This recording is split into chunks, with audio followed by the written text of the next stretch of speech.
evening, everybody. I feel I've got quite a hard act to follow, but there we are. I'm very proud to be founder of the Alcohol Education Trust. Through my working life since 1997, I've worked in the area of alcohol misuse with medics and doctors. And as time went on, I became really outraged that there wasn't a programme in place in the UK that delayed or was proven to work around stopping our young people drinking.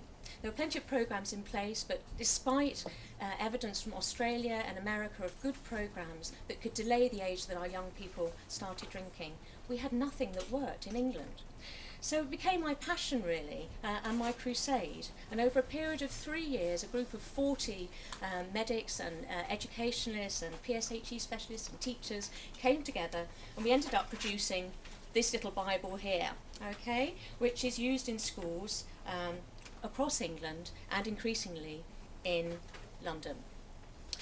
But it's not fine having a programme, but it's really, really important to know that it works. So having taken these elements that weren't around scare tactics, but around empowering young people to make good decisions themselves through fun activities and role play, we then had to test it and have it evaluated. It was a big ask, and we were very, very lucky to get a European grant to do that. But it was quite extraordinary. Where our programme was in place and trialled amongst 2,000 kids, we were able to clearly show that we prevented 240 kids within that cohort from taking up drinking over 18 months. And that makes a huge difference to our young people's lives.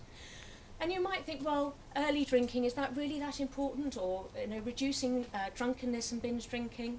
We've got far more important things in London to worry about, haven't we? Sort of crime and disorder, talking about those empty tummies, addiction. But we would argue that the early onset of drinking is linked fundamentally with those outcomes for young children. If an under 15-year-old drinks regularly, their GCSE predictions drop by 20 points. And I don't know whether you know what that means, but that's the difference between a C and a U. It's the difference between going to college and not. Okay? Also, the younger you start drinking, the more likely you are to engage in other risky behaviours, whether it's underage sex or smoking or cannabis, other drugs. So it's absolutely fundamental that we protect our young children from drinking. And I just wanted to tell you for a second about Emily, who was brave enough to tell us her story on film, and we use this. It's one of 4 stories we use in schools across England. Emily had had a bad day. She was feeling a bit depressed, so she met her friends in the park. They shared a bottle of vodka, and she then managed to get into a club with these older friends. They gave her cocktails. She then went outside feeling very, very sick. Her friends were worse for wear as well, and she ended up going home with somebody she barely knew. She was assaulted on the way home. She was left in the park, passed out and unconscious, and not found until the next day.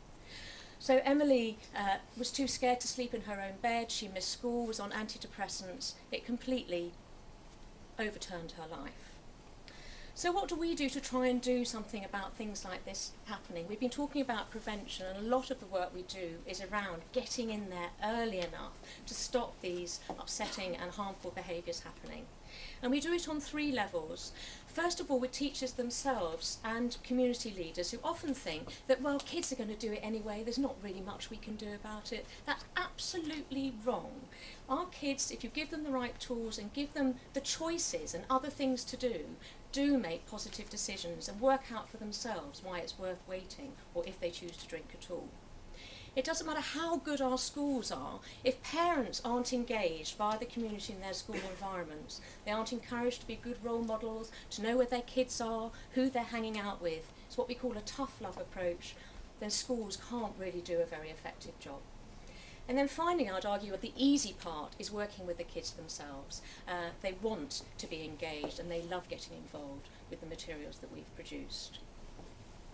So why do we need your help? We've got a proven programme, the schools love it. Well, what we found, we started working proactively in London last year, and London has a very particular set of needs. 40% of kids in London have English as a second language, okay? And from various and diverse backgrounds, whether it's Eastern Europe or Afro-Caribbean, etc. 1 in 5 children have special educational needs. Again, that's a hugely broad spectrum, whether it's dyslexia or Down syndrome or dyspraxia, all those different things. If you have a child with special educational needs, they are 3 times more likely to be abused.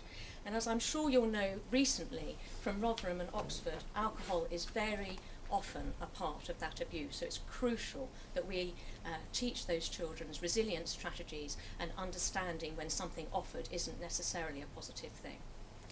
So what do we need? We need to produce picture-rich visual activities, and we're going to work with the specialist Leslie from Images in Action, who work with special educational needs, to create and 4 interactive activities that we can use in schools for that 60% of London children who need them. Not only that, we will take those activities and put them online and make them freely available for anybody who would then like to use them. And then finally, of course, it's important that schools and pupil referral units and special educational needs schools are contacted, and we support them and let them know about these free resources. If you help us raise £6,000 tonight, we can support 80 schools.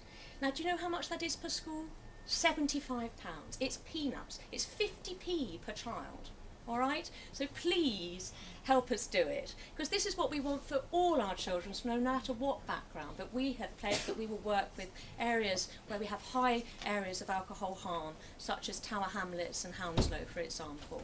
We want healthy, happy children, not this. And those small pennies, what we call early intervention, then save thousands of pounds later, because if you end up without qualifications or without a future, I've got to stop. I know I've had 2 dings. And there we are. So there we are. My time's up. Please support us. Well done. Thank you very much.